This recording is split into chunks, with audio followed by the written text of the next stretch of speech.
Assalamualaikum warahmatullahi wabarakatuh. Halo anak-anak hebat, bagaimana kabar kalian hari ini?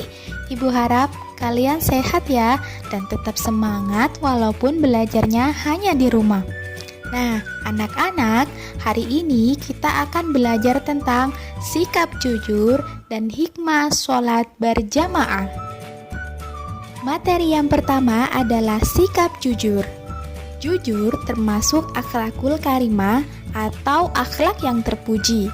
Kata jujur dalam bahasa Arab semakna dengan as-sidqu atau siddiq yang berarti benar, nyata, atau berkata benar.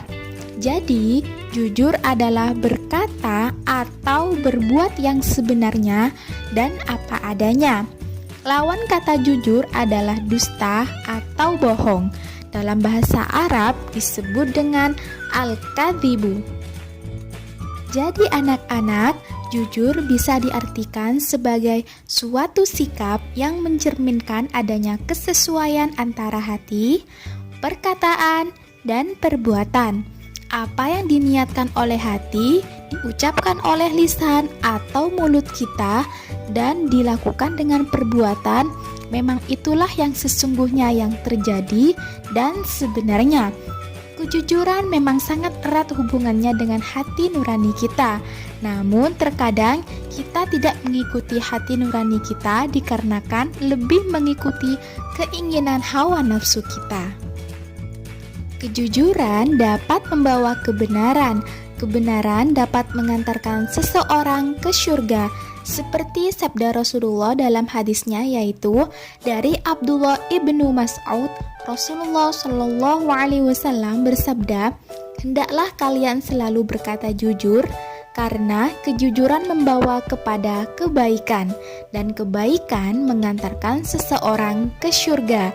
Dan apabila seseorang selalu berkata jujur dan tetap memilih jujur, maka akan dicatat di sisi Allah sebagai orang yang jujur. Dan jauhilah oleh kalian berbuat dusta, karena dusta membawa seseorang kepada kejahatan, dan kejahatan mengantarkan seseorang ke neraka.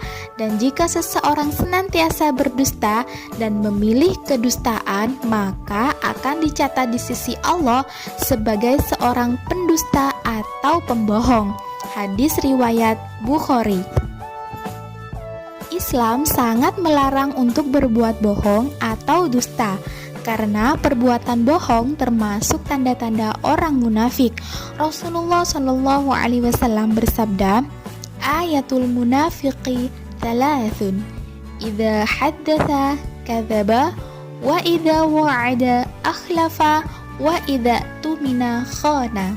Yang artinya, tanda-tanda orang munafik itu ada 3, yaitu bila berbicara ia dusta, bila berjanji ia ingkar, dan bila dipercaya ia berkhianat.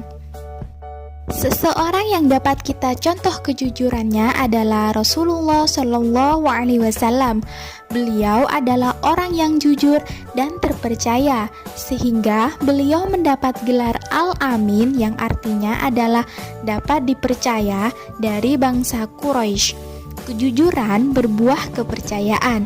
Sebaliknya, dusta menjadikan orang lain tidak percaya.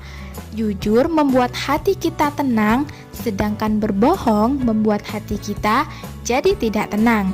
Nah, itulah ajaran Islam tentang kejujuran. Kalian harus selalu berlaku jujur dan jangan sekali-kali berdusta. Ayo, kita berbuat jujur. Jujur membawa kebaikan dan mengantarkan kita ke surga. Setelah mempelajari sikap jujur, sekarang kita akan belajar tentang hikmah sholat berjamaah. Sholat merupakan kegiatan rutin kita sehari-hari seperti aktivitas harian lainnya. Sholat pun jika dilakukan bersama teman dan orang lain akan lebih menyenangkan dibandingkan dengan sholat yang dilakukan sendirian.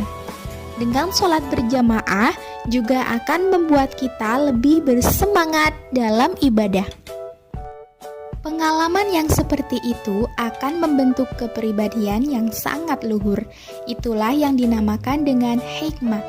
Adapun beberapa hikmah dari sholat berjamaah yaitu yang pertama, pahala sholat berjamaah lebih besar daripada sholat munfarid atau sholat sendirian.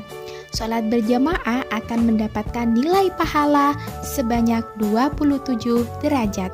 Seperti dalam sabda Rasulullah SAW, "Sholatul jamaati tafdulu sholat al-fadhi bisab'in wa 'ishrina derajat."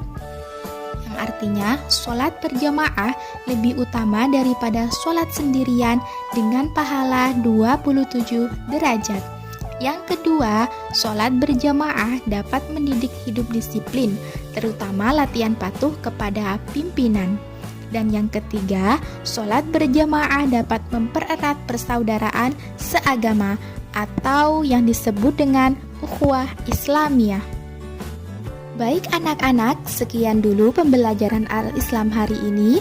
Terima kasih karena sudah menyimak materi pembelajaran dari awal sampai akhir, dan semoga apa yang Ibu sampaikan bisa bermanfaat untuk kalian semua. Akhirul kalam, wassalamualaikum warahmatullahi wabarakatuh.